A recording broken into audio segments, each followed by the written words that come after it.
В света на митологията нашата фантазия е повече от богата и съчетанието суеверие и въображение ражда невероятни образи. Драконът е сред тях. Не е изключено една от най-логичните причини за появата на драконовите легенди да се търси в заобикалящата ни природа. Ако не днес, то преди векове, хората все още не са познавали добре отдалечените кътчета на света и всяка среща с непознатото се е превръща в събитие. Когато някой хищник, като амазонската анаконда или естуарния крокодил, е бил видян за пръв път, сигурно веднага е бил възприет като неземно чудовище с огромни размери. По-смела би била теорията, че все някъде по света съществуват или доскоро са съществували праисторически животни, а те безспорно приличат на приказни създания и биха убедили всеки, че митът е действителност. Спомнете си за чудовището от Лох Нес, което според мнозина е оцелял плезиозавър. Или дори за по-скромния представител на влечугите – варанът от островите Комодо, който и до днес е наричан комодски дракон. Образът на дракона се появява в Шумер, Египет, Гърция, Китай, Япония, Индия и Мексико. Това е един от образите, които се материализират в различни култури, без те да имат връзка помежду си. Дракони има дори в Африка. Драконите биват свързани с култа към водата. В началото те са били образ на доброто и са носили плодородие, богатство и мъдрост. В техните изображения са обединени образи на различни животни с човешки характер. Крилете се комбинират с люспесто тяло. Горният свят среща долния. Ражда се драконът, повелител на водните стихии, който бълва огън. От тази комбинация идва и неговата сила. Безбройните митове водят до съществена трансформация и традициите се израждат в кървави ритуали на жертвоприношения. Логично се появяват и герои драконоубийци, спасяващи беззащитни девици и търсещи несметни драконови съкровища. Така от старите легенди за дракони, в които те са добри и мъдри, се стига до вярванията, в които те са зли. Родните славянски традиции също приютяват дракони, в приказките, вярванията и преданията. Но по типично наш обичай ние преименуваме дракона на змей или ламя. Всички знаем и легендата за Свети Георги и убийството на гърчевия змей.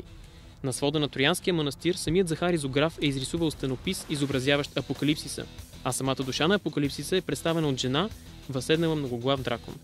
Драконът в китайската митология е най-близо до първоначалния си облик – добър и справедлив съдник на хората, носещ мъдростта и познанието.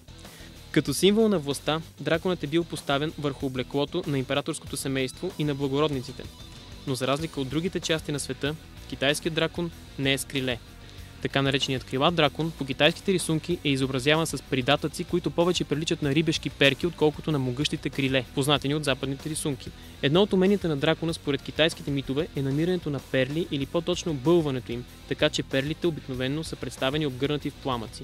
Според речника Шло Лън, написан през 2 век след Христа, драконът е цар на всички люспести създания. Ако поиска, може да бъде невидим, половин година живее във водата, а през пролета се издига в небето, когато съзвездието дракон е в своя зенит.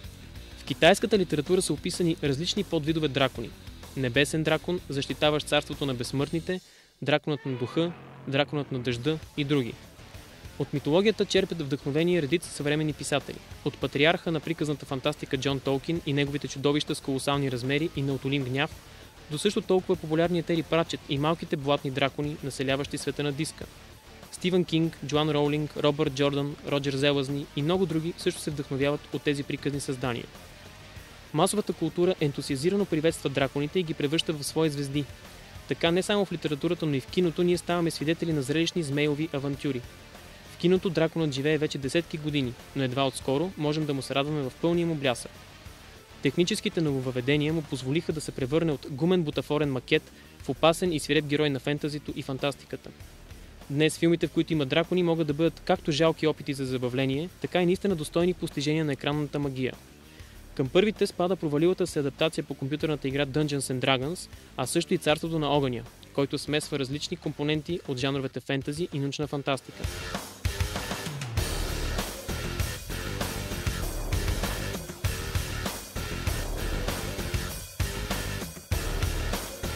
Истинските хитове се оказаха ленти като Шрек, блокбастър, който се опитва чрез острумен хумор и авангардна 3D анимация да ни припомни чара на приказките. И Сърцето на дракона, в който Шон Конъри озвучи крилатото огнедишещо чудовище. Темата за драконите е с драконов размер и информацията е повече от неизчерпаема. Изображенията им се срещат навсякъде и в разнообразни форми, но най-важното е да знаем, че в общи линии са се обособили два начина за тяхното представяне. Едните са източни, с змиевидно тяло, другите западни, с животинско тяло. Днес образът на това могъщо митологично създание продължава да се мени. Еволюцията му е непрекъсната и със сигурност ще остане неизменен спътник на човешката култура, независимо колко се променяме.